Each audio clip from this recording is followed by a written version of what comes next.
एक सवाल जिसने खड़ा कर दिया देवताओं में भीषण विवाद। एक राजा जिसने दिया सबसे न्याय संगत फैसला, और एक ऐसा देवता जिसके क्रोध ने बदल दी एक महान राजा की किस्मत। यह शनिदेव और राजा विक्रमादित्य की वो अद्भुत कहानी जो साबित करती है कि शनि सबसे शक्तिशाली है और उनकी पूजा हर मुसीबत का हल है। एक समय की बात है, स्वर्गलोक में सभी देवताओं के बीच एक जबरदस्त विवाद छिड़ गया। सवाल था कि 9 ग्रहों में से सबसे बड़ा और शक्तिशाली कौन है। कोई भी एक दूसरे से पीछे नहीं हट रहा था। सभी देवता देवराज इंद्र के पास पहुंचे और बोले, हे इंद्रदेव, आप ही तय करें कि सबसे बड़ा कौन है। इंद्र इस सवाल का जवाब देने में असमर्थ थे। उन्होंने कहा, पृथ्वी पर उज्जैन के राजा विक्रमादित्य बहुत न्यायप्रिय हैं, चलो उनके पास। देवता उज्जैन पहुंचे। राजा ने एक अनोखा तरीका निकाला। उन्होंने अलग अलग धातुओं के 9 आसन बनवाए और देवताओं से उन पर बैठने को कहा। जो देवता जिस धातु के आसन पर बैठे वह उनके गुण के अनुसार था। शनिदेव लोहे के आसन पर बैठे, जो सबसे पीछे था।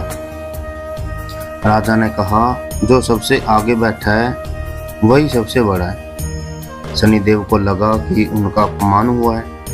वे राजा से बोले, राजन, तू मेरी शक्ति नहीं जानता। मैं किसी राशि पर 7.5 साल तक रहता हूँ। मेरे प्रकोप से कोई नहीं बच सका। राम को वनवास हुआ, रावण का सर्वनाश हुआ, अब तेरी बारी है। इतना कहकर शनिदेव क्रोध में वहां से चले गए। शनिदेव अपने अपमान का बदला लेने का मौका ढूंढ रहे थे। एक दिन उन्होंने एक घोड़े के व्यापारी का रूप धारण किया और उज्जैन आए।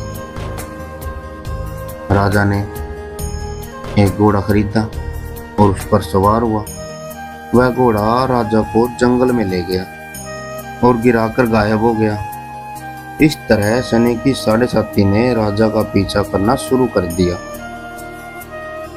राजा एक सेठ के घर पहुंचा। वहां एक चमत्कार हुआ। एक कुंती ने सोने का हार निगल लिया। सेठ ने राजा पर ही चोरी का इल्जाम लगाया और नगर के राजा ने क्रोध में आकर विक्रमादित्य के हाथ पैर काटने का आदेश दे दिया। अब राजा विक्रमादित्य एक अपंग व्यक्ति बन चुका था। एक तेली ने उसे उठाया और अपने कोल्लू पर बैठा दिया, जहां वह बैलों को हाँकता रहता। 7.5 साल बीतने को थे। एक रात राजा मेघ मल्हार गा रहा था। उसकी आवाज सुनकर राजकुमारी मोहिनी मोहित हो गई। उसने अपंग राजा से विवाह करने का फैसला किया। माता पिता के लाख मना करने के बावजूद उसने अपनी जिद नहीं छोड़ी और आखिरकार उनका विवाह राजा विक्रमादित्य से हो गया। उसी रात शनिदेव राजा के सपने में आए और बोले, तुमने मेरा प्रकोप झेल लिया। राजा ने विनम्रता से कहा, हे देव, मुझे जितना दुख मिला उतना किसी और को न देना। शनिदेव प्रसन्न हुए और बोले, जो कोई शनिवार का व्रत करेगा और मेरी कथा सुनेगा, मैं उस पर हमेशा की कृपा बनाए रखूंगा। अगली सुबह जागने पर राजा ने पाया कि उसके हाथ पैर वापिस आ गए हैं। चमत्कार होते गए। सेठ के घर खुंटी ने हार वापिस उगल दिया। राजा विक्रमादित्य अपनी दोनों रानियों के साथ उज्जैन लौटे। पूरे शहर ने खुशी से दिवाली मनाई। राजा ने घोषणा की, शनिदेव सबसे बड़े हैं। हर किसी को शनिवार का व्रत करना चाहिए और उनकी कथा सुननी चाहिए।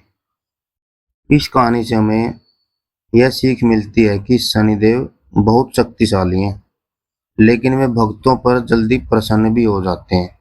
शनिवार का व्रत रखना, चींटियों को आटा डालना और शनि कथा सुनना, ये सब उन्हें प्रसन्न करने के लिए सरल उपाय हैं। अगर आपको यह कहानी पसंद आई हो तो वीडियो को लाइक करें, अपने दोस्तों और परिवार वालों के साथ शेयर जरूर करें और हमारे चैनल को सब्सक्राइब करना न भूलें। फिर मिलेंगे एक नई कहानी के साथ। जय शनिदेव।